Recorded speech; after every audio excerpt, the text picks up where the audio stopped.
In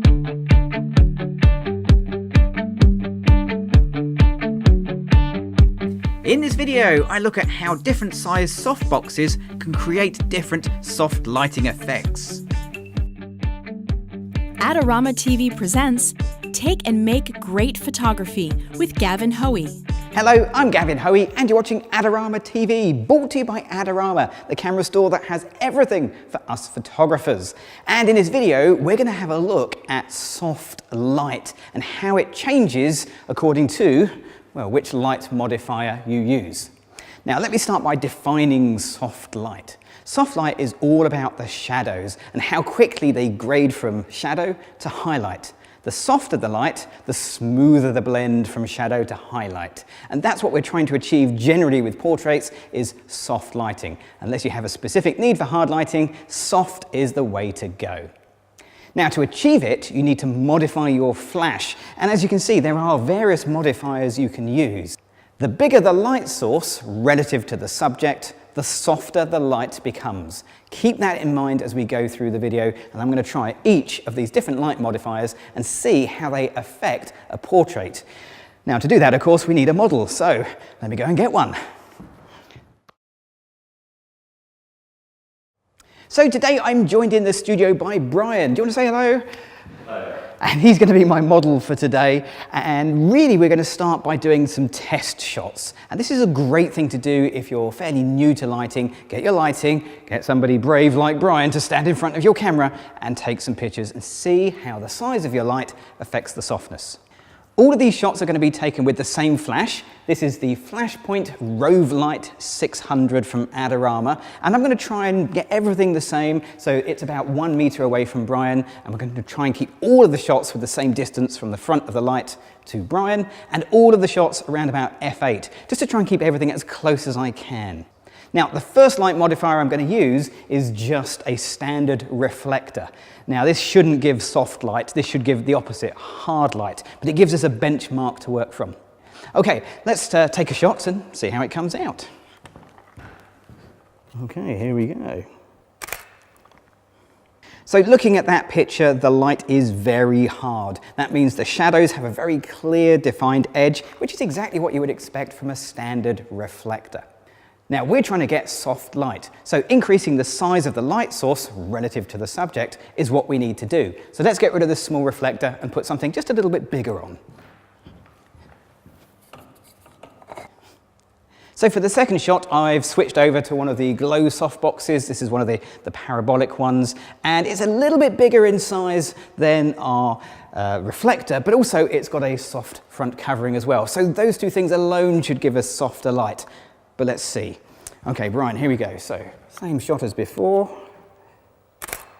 Brilliant. And one more. Yeah, and straight away you can see how much softer the light is and how much more it spreads out. The shadows are more gentle. That is instantly a much more flattering light if you're after soft light. But it's still quite a small light modifier. Let's try something just a little bit bigger. So as you can see, we've gone up a size in Softbox. This one is a little bit bigger again, and it should, in theory, give us a little bit softer light. Let's take the shot.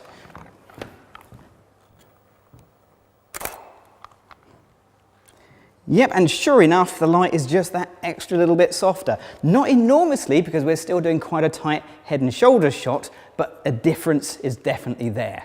Okay, let's swap it out to the last light modifier, which is a giant softbox.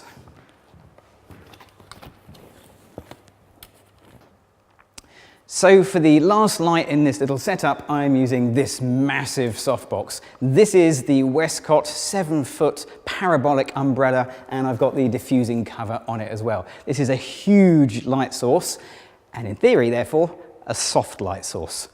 It's still the same 1 meter distance from Brian. It's still metering f8. Let's take a shot. Here we go. And again.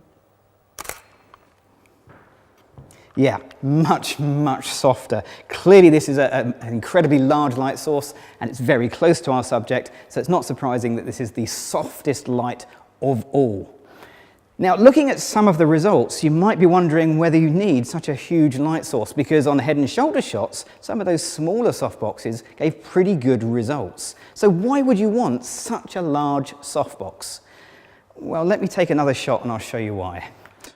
So let's come back here and I'll do a full length shot. Yeah, okay, so I've got beautiful soft lighting on my full length shot, and I have a giant softbox in the way. And it wouldn't matter whether I'm using a big softbox or a small softbox. If you want to go full length, then you need to move your light further away. So let's put that into practice. Let's see what happens if I move this light further away. So let's put it right at the end of the studio. So it's much further away than it was before. Now I need to remeter for that, because of course if you move the light or you move the subject away from the light, the amount of light hitting them will change, so you need to remeter to find out what the correct exposure is. Okay, so it needs to be a little bit brighter. It's measuring f3.6. Let's just try that again. Okay, we're back to f8.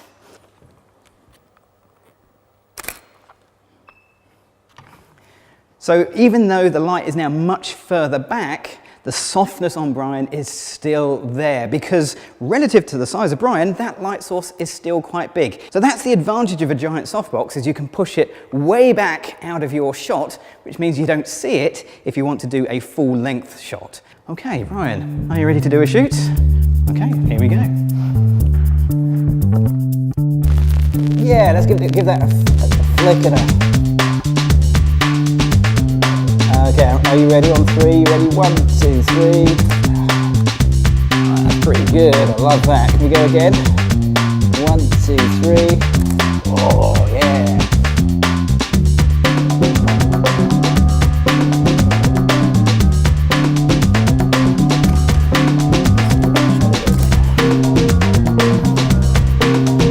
Yeah, that if you could.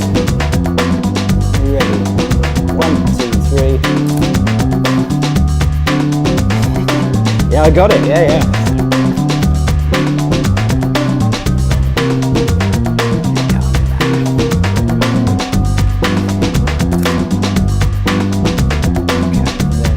Up towards that light in the ceiling.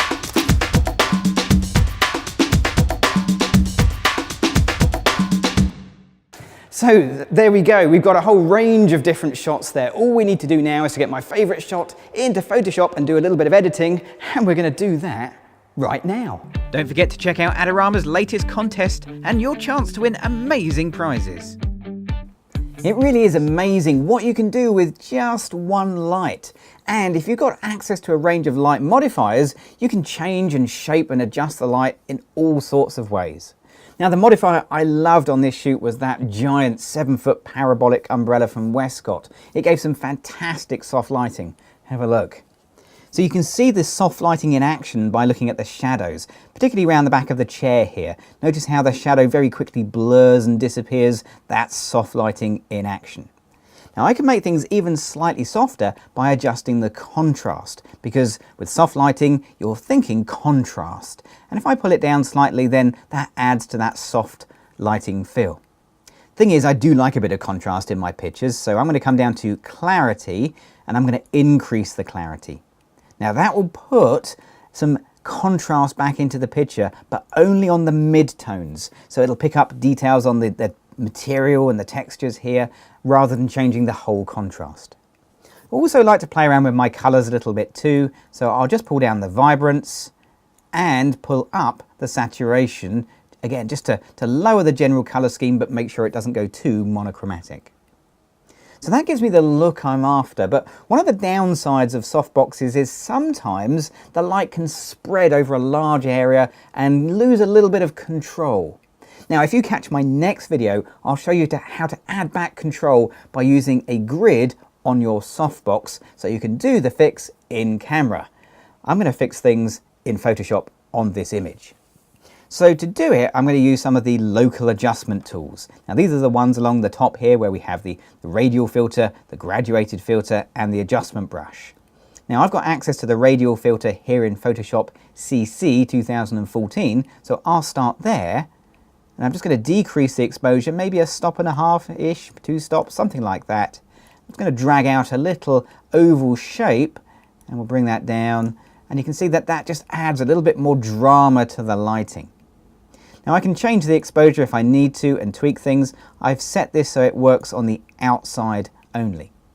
Now if you don't have that filter, or you want to use a different filter, there's the graduated filter, and that will do something very similar. In this case I've already added the radial, so I'll use a little bit less. Let's use maybe 3/4 of a stop, and we can just drag down some little grads just like that, just again to add some drama to what was quite a blank background. Now it is starting to affect Brian's a little bit too much there, so for a little bit more fine tuning I'm going to get the adjustment brush, and I'll increase the exposure a tiny little bit, and I'll open up the shadows a little bit, and we'll just put some little spots and dots just to highlight a few places in the picture like that. There we go. And that again just brings some of that picture back through. Now once you've made a few adjustments like that, you might find you need to jump back into the basic panel, and maybe in this case just increase the whites just so I return my colours, so I have a nice full range of tones from deep shadows to bright whites in the image. There is my final picture completed. So there we go, the size of the light source will make your light softer or harder, as will the distance. And when you play around with it, you'll get some great shots. Now, if you want to see more videos from myself and the other amazing presenters here on Adorama TV, you've got to click on the subscribe button. I'm Gavin Hoey, thanks for watching.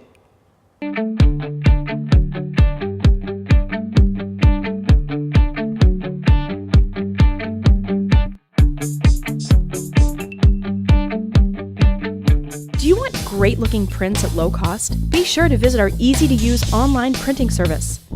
Adorama Pix has professionals who treat your images with the utmost care that you can count on.